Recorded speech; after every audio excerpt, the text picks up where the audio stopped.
Сайн бацхан үзэгчтэй бүсчилсэн хөгжил хамтын шийдэл телевизийн хэлэлцүүлгийн маань энэ удаагийн дугаарт бид Хинтээ аймгийн зүүн бүсийн нутаг болох Хүлэг борчийн үлгийн нутаг Батнарчуудын хүрэлцэн ирж энэхүү хэлэлцүүлэгт оролцож байна. За цаг зав гаргаж хүрэлцэн ирсэн та бүхэндээ баярлалаа. Хэлэлцүүлэгт хүрэлцэн ирсэн зочдоо та бүхэндээ танилцуулъя. Хинтээ аймгийн Батнар улс сумын засаг дарга Отхон Баяр, Хинтээ аймгийн Батнар улс сумын иргэдийн төлөөлөгчдийн хурлын дарга Баясгалан, залуучуудын төлөөллөөс Батнар улс сумын залуу Мөнх Эрдэнэ, за мөн Хоршоо хөдөө аж ахуйн төлөөллөөс Хадбаатар нар хүрэлцэн ирж хэлэлцүүлэгт маань оролцоход бэлэн болсон байна. Монгол Улсын засгийн газраас бүсчилсэн хөгжлийн үйл баримтлалыг 7 бус нутагт хуваан үзэж хөгжүүлж байна. За Хинтээ аймаг, Доронтой аймаг, Сүхбаатар аймаг, Түүхэн айлж уулчлалын бүс нутаг хөдөө аж ахуй газар тариалан чиглэлээр гочлон бүсийн хэмжээнд хөгжүүлж байна. Энэ удаад бид Хинтээ аймгийн зүүн бүс Батнар улс сумын хөгжлийн ерөнхий төлөвлөгөө болон энэ бус нутаг хэрхэн яаж хөгжиж байгаа талаарх мэдээллийг ард иргэдэд хүргэхээр зочдтой урин оролцож байна. Ингээд эхний асуултыг бид Батнар улс сумын засаг дарга Отхон Баярт тавья гэж бодож байна. За Хүлэг борчийн үлгийн нутаг Батнарын хувьд бол ер нь энэ бүс нутгийн онцлог юу байдаг юм бэ? Та бүхэн илүү төлхөө аль салбараа хөгжүүлж байгаа бол нийгмийн эдийн засгийн өр нөлөө ямар байгаа бол энэ талаар асуултаа эхлэе. Сайн бацгаана уу? Та бүхэндээ өнөөдрийн мэндийг хүргэе.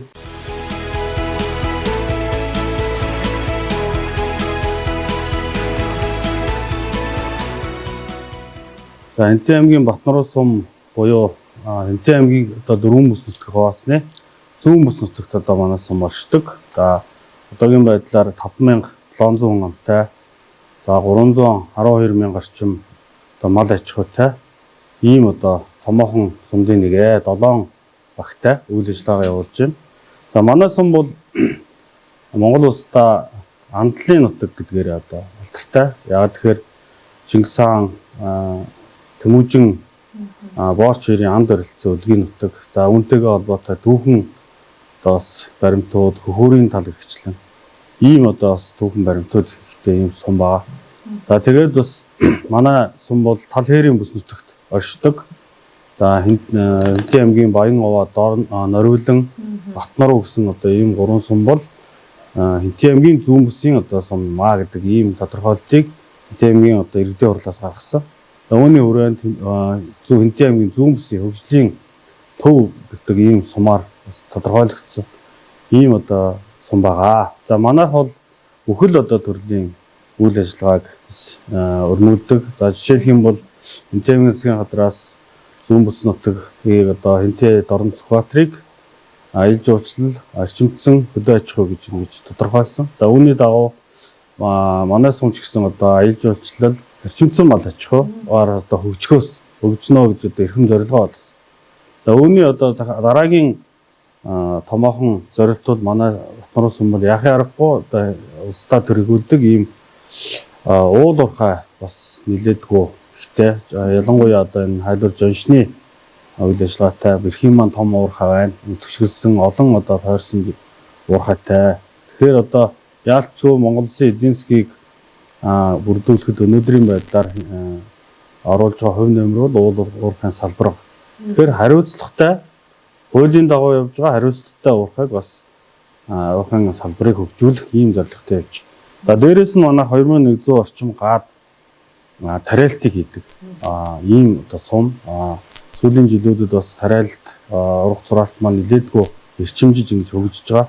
За үүнтэйгээ холбоотой ч гэсэн засгийн газраас хэрэгжиж байгаа шинэ хоршоо хөдөлгөөний хүрээнд хоршооддоо бас энэ тэжээл тарих, таримал ургамлын тариалах газрыг нь бас хамгийн түрүүнд шийдсэн бас нэг сумдын маань нэг бол яхахгүй манай Батнар улс сум байгаа. За дараагийн мэдээллийг Батнар улс сумын иргэдийн төлөөлөгчдийн хурлын дарга Баясгалан бас мэдээллийг хүргэнэ. Тэгэхээр ер нь энэ орон нутгийн иргэдийн ажлын байр, жижиг дунд бизнес эрхлэгчийг дэмжих бодлого Батнар улс сумд яаж хэрэгжиж байгаа бол? Та бүхэндээ өнөөдрийн мэндийг хүргэе.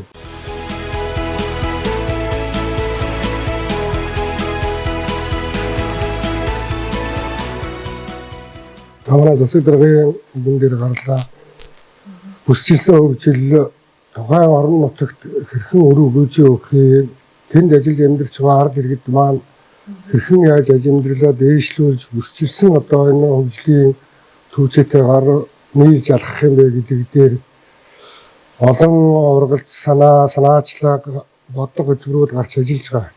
Нэг долготор Монгол Улсын засгийн газраас барьж байгаа бодлого нөгөө талдаа аймаг орон нутгаас барьж байгаа бодлоготой бол тухайн орон нутгийн одоо анхан шатндаа зайлшгүй холбогдож хамтарч ажиллаж үр дүнгээ гаргана гэж үздэг. Энэ дээр түүхэн аялал жуулчлалын бүс нутаг нөгөө талдаа эрчимсэн мал аж ахуй буюу уламжлалт мал аж ахуйгаа хэрхэн яаж авч явах вэ? Нөгөө талдаа тэр одоо хариуцлагатай уул уурхайг хэрхэн яаж хөгжүүлж одоо газрын дорох баялагийг үнцэн түргэж тэнд одоо ажиллаж амьдарч байгаа ард иргэд болон улс орондоо хэрхэн өөр өгөөжийг нь хүртэх юм бэ гэдэг нь бас их соёлын чухал. Нөгөө талдаа жижиг дунд бизнес хэрхэн хөгжиж байгаа, ажлын байр тухайн орон нутагт хэрхэн нэмэгдэж байгаа, энийг хэрхэн цаашид одоо авч явах юм бэ гэдэг дээр бас их сум орны зүгээс их бодлого барих ёстой.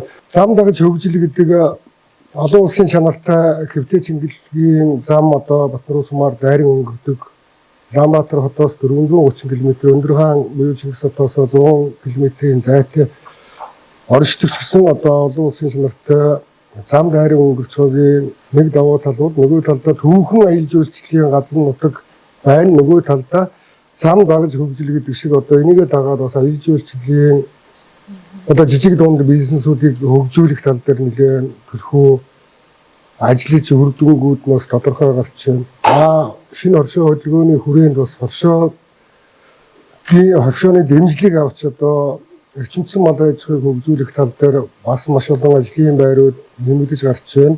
Нөгөө талдаа түүхэн аялал жуулчлалтай холбогдуулаад одоо буудлын байдаг юм уу, хоолны газар байдаг юм уу, бэлэг дурсгалын зүйл байдаг юм ийм асуудлууд гарч ирж гурав дахь асуудал нь болох тэр мэдээж мал аж ахуйн сум, Даван багийн мал аж ахуйтай сум. Ийм учраас одоо малын анхан шатны түүхийн эдийг тухайн орон нутгтаа одоо нэмэн үрдүр шингээж одоо Улаанбаатар, Чингис хот гэдэг юм уу зах зээл толбох тал дээр бас нэлээд ахиц дэвшил гарч байгаа.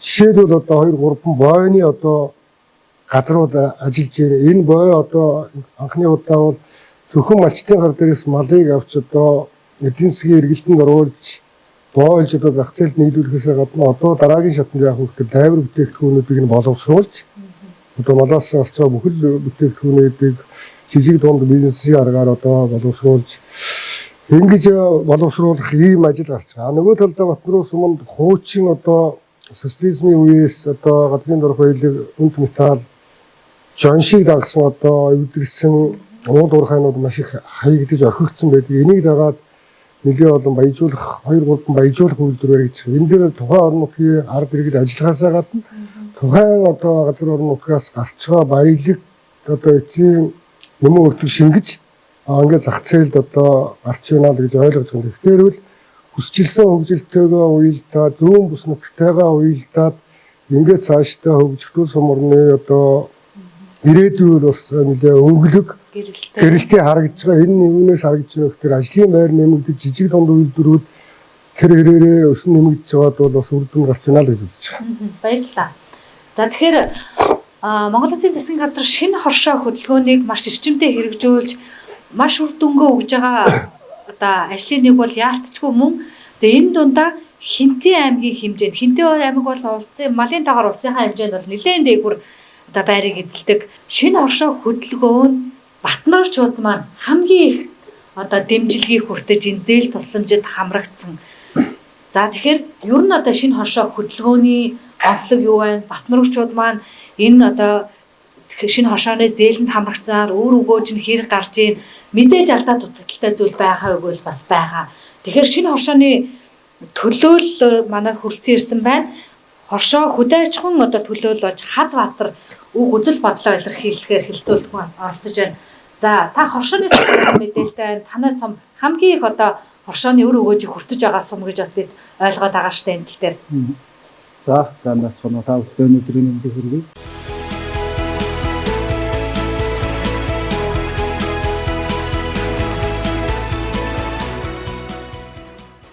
Шинэ хоршоо хөдөлгөөний хүрээнд бол одоо манай Хинтээ Батнар сум бол бас маш олон хоршоо байгуулагдаж олон ажлуудыг бас нэлээд ажлуудыг бас хийж хэрэгжүүлсэн.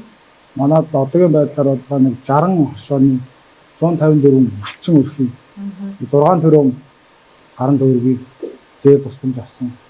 Зээл авсан ийм байдалтай байгаа. Шинэ оршоо хөтөлбөрийн хүрээнд мэдээж давуу тал байгаа. Бас сул талч бас байгаа. Давуу тал гэх юм бол 2023 онд бас оронд Сүхбаатар хэмтгээр бас нийтээр нь хамарсан бас зодын байдал гэдэг нь малчдад маш их өртсөн. За энэний дараагаар бол малчны аж амьдрал нэлээд хөнгөрч байсан учраас бас эсийн аппарат бодлого урьж шинэ оршоо хөтөлбөрийн гараад ирсэн баг шиг энэ хөвдөө ойлгодог.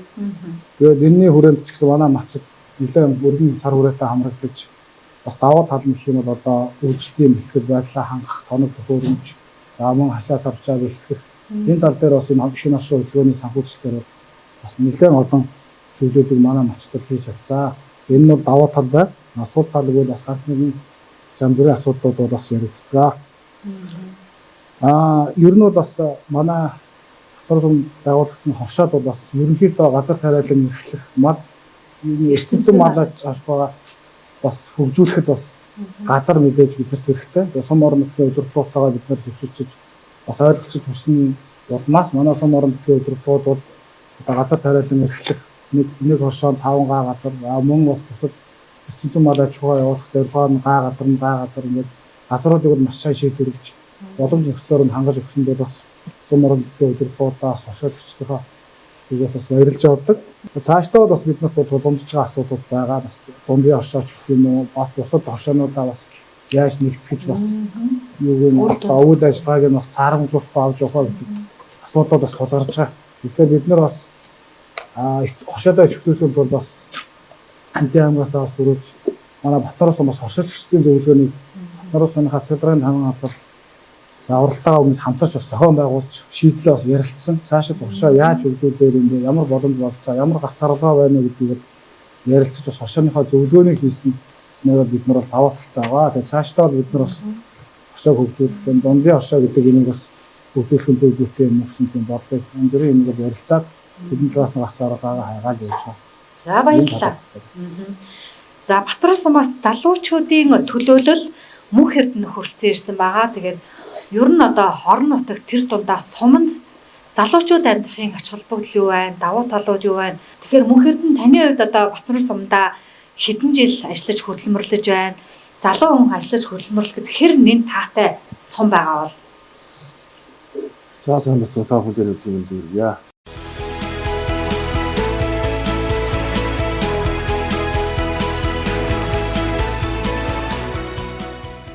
За миний хувьд бол сумандаа бол одоо 5 жилийн өмнө ажиллаж байна. Залуу боловсон хүмүүс байгаа. За тийм манай сумын хувьд бол Улаанбаатар хотоос 400 км Хэмтээ аймагаас зүүн хойш 100 км орчдог. Хамт бүхлийн нутаг одоо аял жуулчлалын бүсгүйд бас ороод явж байгаа.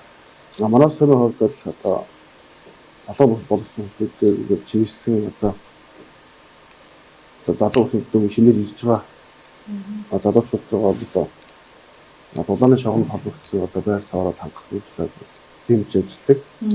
Таны хувьд одоо төрийн албаа хаагч уу, альсвал бизнес эрхлэгч үү? Миний хувьд төрийн албаа хаагч одоо сум орон нутгаа одоо сонгож ажиллаж байгаа болохоор нэгдүгээр талаар одоо эдийн засгийн хөгжилтөд эрэг нөлөө үзүүлж байна. Хоёрдугаар талаар аялал жуулчлал түүхэн одоо мал аж ахуй тийм уул уухайд холбоотой одоо шинэ технологиг одоо новшуулах тийм бодос хэлтэй байна. Гуравдугаар талаар хүн амын бүтцтэй залуучуудын аймгийн тогтвортой одоо хөгжлийн үндсийг одоо бэхжүүлэхэд одоо оршин тийм. За дөрөвдүгээр талаар одоо нийгмийн итгэх одоо бүтээлч одоо залуучуудын санаачлал одоо нэмэгдэж байгаа. Харж байна. За тавдугаар талаар одоо орон нутгийн хөгжлийн бодлого залуусын дуу хоолой оролцоо нэгтгэх ирээдүйд хөгжиж одоо чухал аж холбогдолтой харж байгаа. Ер нь бол орон нутгийг бас зорж ирж байгаа орон нутагт бас цаашид урт хугацаагаар амьдрах бас нэг хөшүүрэг бол яалтчгүй энэ нөгөө аарын чанар бүс нутгийн эрүүл таатай орчин гэдэг юм уу те үр хөвгтэй эрүүл таатай агаарт ажиллаж амьдрах нь бас том хөшүүрэг болж монголчууд ихэвчлэн одоо эрүүл мэндэд бид илүү анхаарлаа хандуулдаг болсон байна. Ийм учраас бас хотоос хөдөг зорих бас залуучуудын тоо бас ихсэж байна гэж харж байна. Тэгэхээр харьцангуй Батнарын сумын хувьд бол эрүүл сайхан агаартай яг л одоо малчтын гар дээрээс цэвэр сайхан хонь үхрийн маха авч идэж та бүхэн бас эрүүлэр хөгжих бас боломжууд бас суманд бас байна шүү дээ тий. За баярлалаа. За тэгэхээр Батнарын сумын хувьд бол нэн таатай зүйл нь сая хэлсэн дэд бүтц бол үнэхээр хөгжиж байна. Хизээ бид нар ер нь сум руугаа авт зам холбогдно гэж төсөөлж байлаа да. Тэгвэл одоо Батнарын суманд дэд бүтц хөгжснөөр бас олон давуу талууд бас бий болж байна. Тэгэхээр танах зүүн бүсийн сум учраас бүс рүүгээ чиглэсэн гэдэг юм уу? Батнар, Нориулан, Баян овоо гэдэг юм уу те. Энэ сумтуудаар хамтын ажиллагааны хүрээнд гэдэг үү? Ивент арга хэмжээ, эдийн засгийн чуулган гэдэг юм уу? Энэ бүх зүйл дээр та бүхэн яаж бүс нутруугаар чиглэсэн бусад сумдуудаа татан оролцуулсан үйл ажиллагааг зохион байгуулж байгаа бол санаачгууд яаж өрнөж байгаа бол? За бүс нутгийн хэмжээнд за ялангуяа дотоодын одоо аял жуулчлалыг хөгжүүлэх ийм одоо бас нэлээд том зорилтыг бас бид хүн тавьж ажиллаж байна. За манай Баяава сум зүүн цагт бол одоо гүрмийн нураа төшгөлсөн маш том одоо аял жуулчлалын дотоодын урсгал бас нэлээд сайн өрнөдөг. За манай Нориулан сум бол Шигээ утаг одоо гэдэг хүний төрсөн нутаг. Одоо бас түүхэн одоо Боорч Шигээ утаг Төмөжин гэдэг энэ Монголын нууц төвчөнд гардаг түүхэн ийм нутгууд. За тэгээ ингээд Нориулангийн манай хойхон талд Дадал сум маань. Энэ урсгалыг одоо дунд нь ямар ч байсан Батнарын сумд 1 хоног саатуулах тий. Одоо энэ арга хэмжээнүүдийг бас хамтарч зохион байгуулъя гэсэн ийм санал санаачлалууд явж байгаа. За энэ ажлыг эхлүүлэхийн тулд биднэрт бас тодорхой төлөвлөлтүүд бас нэлээд нарийн хэрэг болдог. Тэгээ энэ одоо төлөвлөлтүүдийг бид нар хэрэгжүүлэхийн тулд шин дэвшил хүрээлэн гэдэг одоо Батбаяр гэдэг захиралтай энэ шин дэвшил хүрээлэнгийнхэнтэй бид нар хамгийн анхны гэрээ байгуулагч бүс нутгийн хөгжлийн төв болсон. За үүн дээр ямар одоо гэрээний гол заалт нь энэ бүс нутгууд Хэнтийн аймгийн жишээл Тэнтийн аймаг дээр жишээ татхад бол энэ 4 бүсийн хөгжлийн төвүүд болон ард нь байгаа одоо энэ 18 сум ямар онцлогоор хөгжих боломжтой юм бэ гэдэг утга санаа гаргаж ирэх. Ингээд Хэнтийн аймгийн Батнарын сумд одоо хэрэгжиж байгаа төсөл үйлдвэрлэл үйлчилгээг өөрсдөө бүсүүдэд давхцуулахгүй байх. Ингэснээр одоо тухайн бүсийн хөрөнгө оруулалт одоо борлуулалт гэдэг юм уу энэ зах зээлийн эргэлт бол нэлээд сайжирна гэж ингэж үздсэн. За бусад одоо Хэнтийн аймгийн урд талын одоо бүс нутгийн хөгжлийн төв Борон өндөр гэдэг юм уу. За баруун талын хөгжлийн төв Жаргалтаан сумдынхаа удирдлагуудтай бас уулзаж бид нар аливаалах одоо нэг бүсэдээ үйл ажиллагаа явуулж байгаа үйлдвэрлэл үйлчилгээг өөр талдаа одоо бас давхцуулахгүй байх тал дээр хамтарсан одоо бас бодлогын бичиг баримтыг гаргая гэж ингэж санал санаачлагыг өрнүүлээд ингэ явж байгаа. За яг түрүүндээ бас асуусан ивент арга хэмжээнүүд бол маш чухал. Энэ бол тухайн сум орон нутгийн одоо түүхэн болон онцлогийг харуулсан ийм ивент уламжилт ийм одоо аял жуулчлалын арга хэмжээнүүдийг бол ихээр одоо өрнүүлэх нь эргээд энэ тухайн бүс нутаг тухайн суманд үйл ажиллагаа явуулж байгаа аж ахуй нэгжүүдэд одоо хөрөнгө болж ордог ийм одоо томоохон хөрөнгө оруулалт.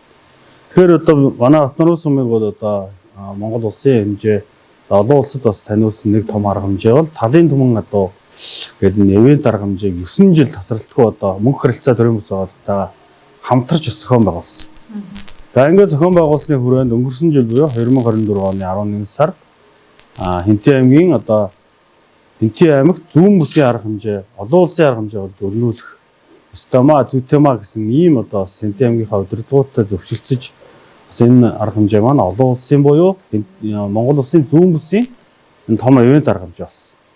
За ингээд бид нар бас 9 жил ажилласны эцэст энэ арга хэмжээг олон нийт таниул бүс нутгийг таниулсан ийм арга хэмжээ болоод бойжуулсан ба.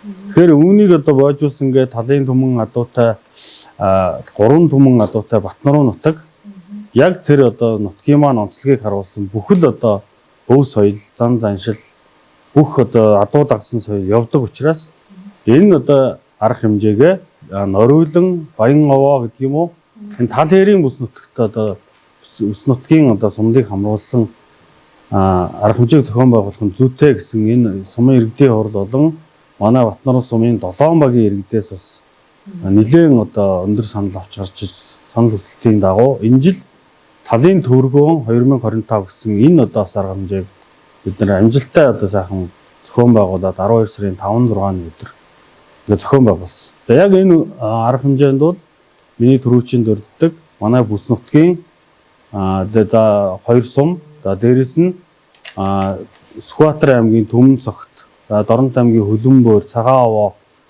Гурван загал гिचлэн одоо энэ зүүн бүсийн сумдын одоо төлөөллүүд ирж оролцож маш одоо өнөр өтгөн ийм наадам болсон. Тэгэхээр одоо энэ наадмаас улбаалаад биднээс энэ бүс нутгийн онцлогийг харуулсан хамтарч зохион байгуулах анхны арга хэмжээ мөн өргөн дэлгэр болж байгаа учраас цаашид эдгээр томоохон асуудлуудыг бас бүс нутгийн хэмжээнд одоо өдөртөмж гаргаж ингэж бас явах нь зүйтэй маа гэсэн санаачлагууд одоо төрж байгаа. За үүнээс гадна бас Хантин аймгийн Батнаруу сум өнгөрөгч хавар 3 одоо бүс сумыг оролцуулсан төрийн албаа агчдынхаа гэдэг юм уу энэ зөвлөгөөнийг бас хийлээ.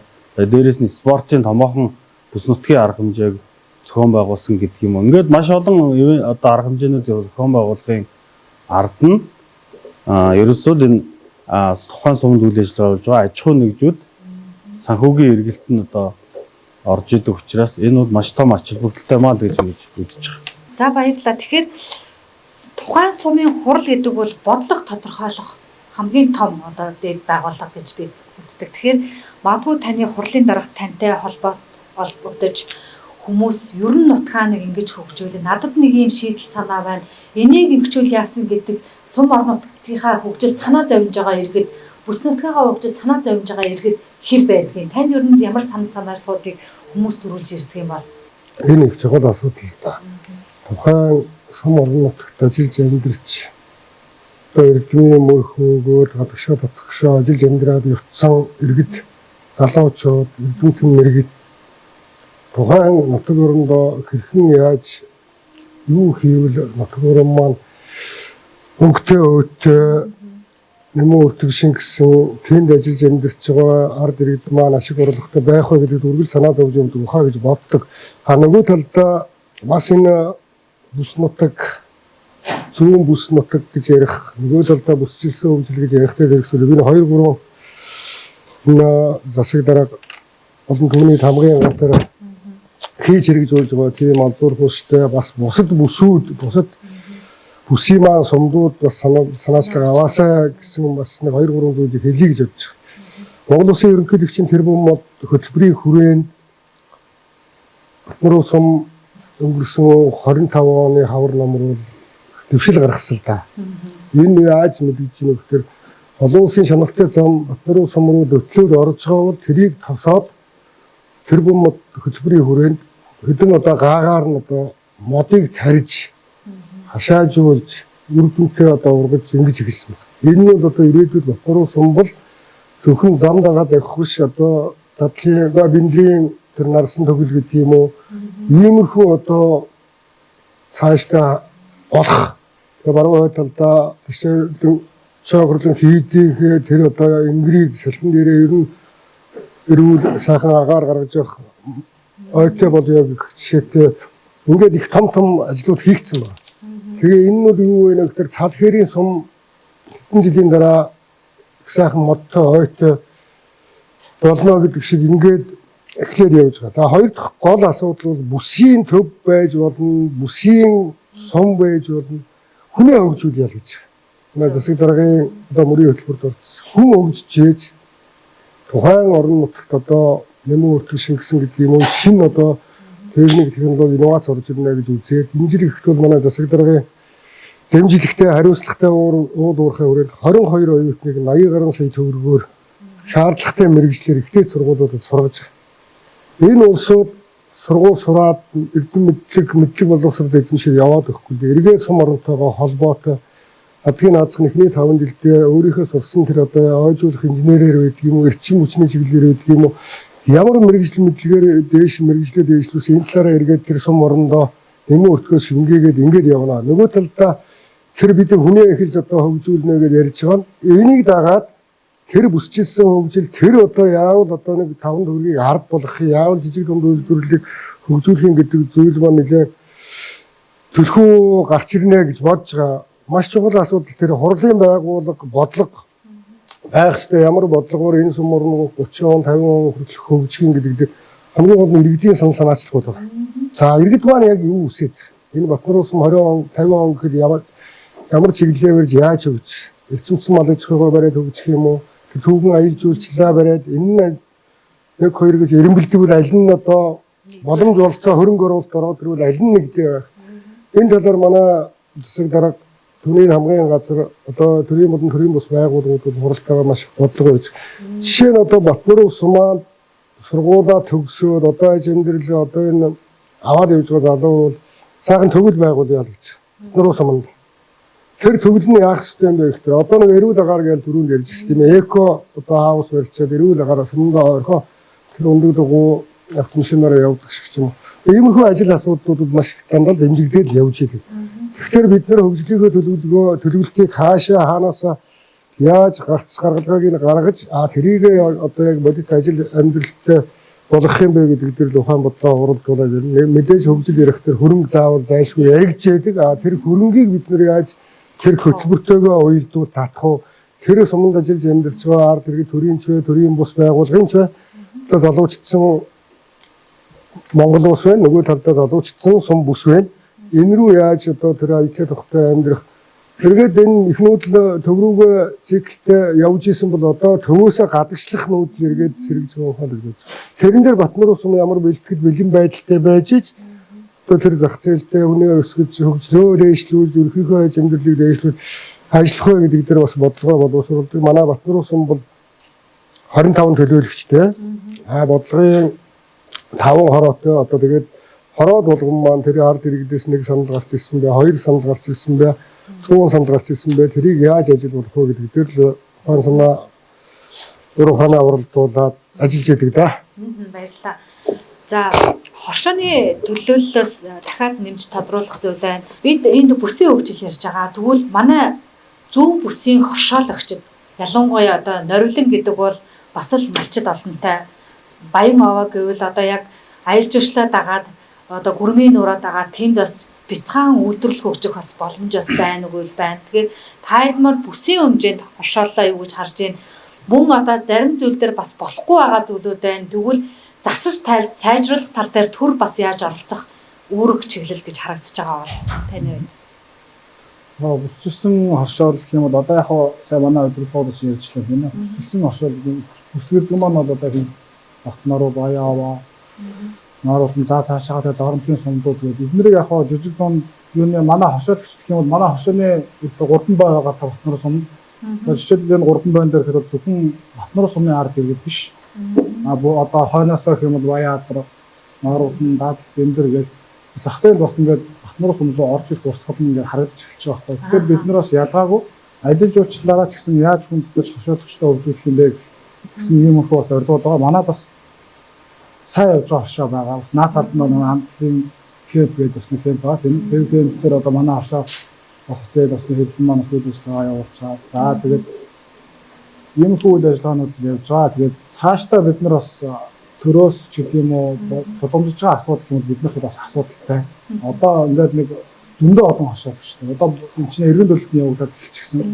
За зарим нэг хоршоонууд бас эргэн төлөлтөнд дээр жоохон асуудал гарч байна. За зарим хоршоонууд үйл ажиллагаа бүх юм явуулаад болж байна. Бас чиглэл дээр үйл ажиллагаа явуулах байгаа хоршооч устай. Энэ дээр бас сумын өдрөлтөөр ярилцаад одоо хоршоо болгоно нэг ямчлсан газар аваад хэлчихсэн гэж ярьжсэн юм. Тэгэхээр бас үнэхээр үйл ажиллагаа явах байгаа чиглэлээр хазааж байгаа энэ хоршоонуудтай газрыг нь бас тийм байлгаад авах юм уу нэг тийм одоо эргэлтэнд орохгүй газрыг байх хэрэгтэй юм уу? Заагаад бас эргэлтэнд оруулаад дараагийнх нь хоршоод боломжийг олох хэрэгтэй юм гэдэг энэ тал дээр бас цаашдаа анхаарал тийм. Төр засгаас гэх юм бол бид нарт бол одоо дундын хоршооч гэх юм уу энийг байгуулад гэх юм бас арай өндөр хүүтэй ч өндөр дүнтэй ч гэх юм уу бага хүүтэй тийм хүү юм шаардлагатай. Бид нар ч одоо сая ихэд мал би өөрөө баян хурц 60 хоршоод бүсгэн байгуулсан. Тэгээд 120 220 хэдэн сая төгрөгийн зээл аваад бид нар чинь тэгээд олон нөгөө нэг Батнар сум чинь зах зээл бол ийм жижиг сумдууд баг шүү дээ. Тэгэхээр бид нарт бол гол холбож өгөх юм бол нөгөө одоо байр бүтээгдэхүүнээр үйл ажиллагаа явуулж байгаа ч гэх юм уу. За хөдөө аж ахуйн чиглэлээр үйл ажиллагаа явуулж байгаа борлуулалтын зах зээлийг биднэрт одоо нээж өгч гэх юм. Энэ тал дээр бас анхаарч байна. Жижиг зах зээлтэй газраас үйлдвэр үйлчлэгээ явуулах бас хүндрэлтэй байдаг юм. Зах зээл байхгүй учраас юм нэгээд байдаг боломж өгдөг. Газар тариалан гэхэл одоо бид нар маш олон хадны тоног төхөөрөмж гаргадаг. Бусад хүмүүс бүгд адилхан аваад гарч юм уу гэж бодож хэвчээ. Тэгэхээр ч бас тэрийг нь одоо нэг бусад цомтойгоо ч юм уу, энтийн автайгаа ч юм уу, улстайгаа ч юм уу, фондынх нь холбоотч юм бас үүсгэж байгаа гаргах жишээтэй ч юм. Ийм бүр гарцуудыг сайн хийчих юм бол хашаад чи цаашаага үйл хаалга нэгдэж өгөх юм болов гэж бодож байна. За баярлалаа. Манай залуусын төлөөлөл мөнх эрдэнэ маань хурц ирсэн. Тэгэхээр зүүн бүсийн одоо энэ сумдуудын залуучуудын оролцоо ер нь ямар байдаг юм бэ? Ялангуяа Аслагсан, Норивлан гэдэг юм уу те Баян овоо Батнарын залуучууд хэр дундаа нэгдэж нийлж чадчихээн. Мэдээж залуучуудад тулгамдж байгаа асуудлууд бол байгаагүй байгаа. Чөлөө цагаа өнгөрүүлэх асуудал орон нутгад төдийлөн бас тийм хүртээмжтэй бас байдаггүй. За энийг цогцоор нь авч хэрэгжүүлэх гэвэл зүүн бүс нутгийн залуучууд та нар юу хүсэж байна? За бүсэлсэн арга хэмжээний хүрээнд болохоор манай сум бол ерөнхийдөө төвцөө уралдаанд хэрэгжүүлсэн байгуулагддаг. Хэмжээ амьсган байгуулж байгаа. Алтан цом арга хэмжээний хүрээнд манай сум бүсэлсэн арга хэмжээний зохион байгуулдаг.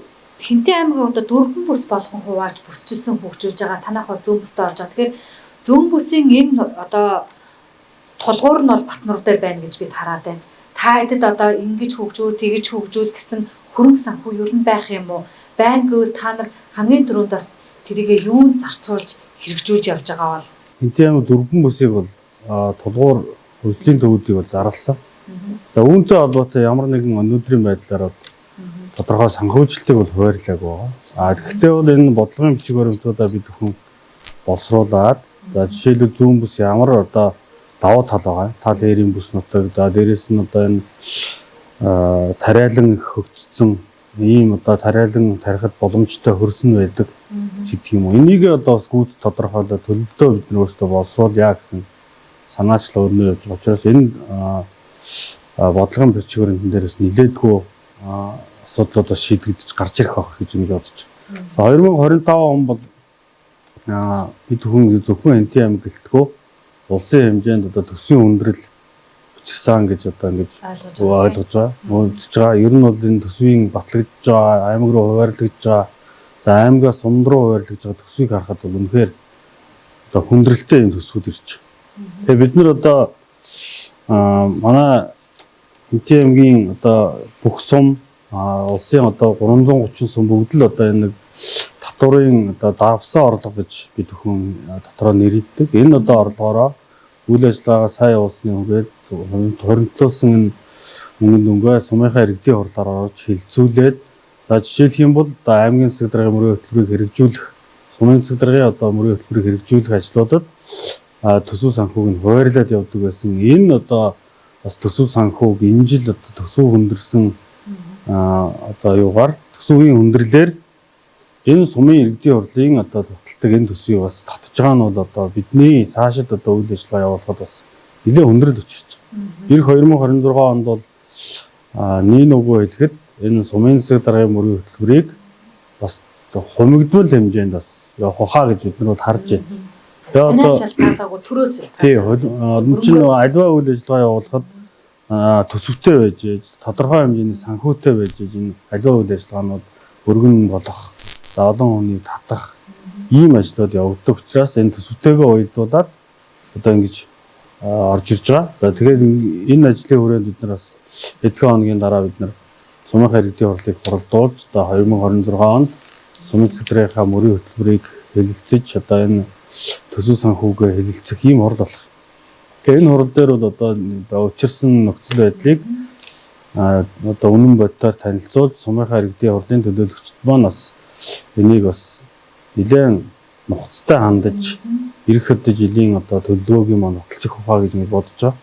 Тэгээ энэ бол зөвхөн Батнар сум гэлтгөө Монгол орны хэмжээнд одоо явж байгаа 330 сум 9 аймагт тулгарч байгаа энэ төсвийн хүндрэл гэж ингэж харж байгаа. Тэгэхээр аль болох одоо энэ хуваарлагдсан төсөвтэй багтааж гэхдээ энэ орон нутгийнхаа онцлог давуу талыг харуулсан энэ арга хэмжээнүүдийг тасалдуулахгүй тулд бид бүхэн бас хамтаараа гарч шийдлээ хаягаад ингэ явах юм бол бас болохгүй зүйл гэж байхгүй л гэж бодож байна. За баярлалаа. За ингээд та бүхэндээ бусчилсан хөгжил хамтын шийдэл телевизийн одоо хилцүүлэх цаг зав гарч нутаг орныхоо хөгжил, бүсийнхээ хөгжлийг одоо нөгөө та бүхэн ард иргэдэд одоо танилцуулж мэдээлэл хүргэсэн та бүхэндээ бас баярлалаа гэж хэлмээр байна. За баярлалаа. За ингээд хүлэг борчийн үлгийн нутаг Батнорчууд маань за эрчимцэн мал аж ахуй, хөдөө аж ахуй, за мөнгө түүхэн аялал жуулчлалын чиглэлээр хөгжих бүрэн боломж бидэнд байна. Тийм учраас та бүхэн бас хотоос хөдөөрөө шилжиж ирвэл тухайн сум орон нутагтаас одоо хөрөнгө оруулалтууд байна. За мөн одоо зам дагаж хөгжил гэж бидэнд одоо төв магистрал зам одоо холбогдсон байгаа учраас та бүхэн бас бидний одоо Батнорчуудаар дамжиж одоо энэ түүхэн аж ахуйлыг үзэх сонирхох ийм зүйлүүд бол энэ бүс нутагт байна гэж бодлого тодорхойлогч залуучуудын төлөө хоршооны төлөө бидэнд бас мэдээлэл өглөө. Ингээд бүсчилсэн хөгжил хамтын шийдэл зүүн бүсийн сумдын хилцүүл маань маш амжилттай зохион байгуулагдаж өндөрлөө. Ингээд анхаарлаа хандуулсан үзэгч та бүхэндээ баярлалаа.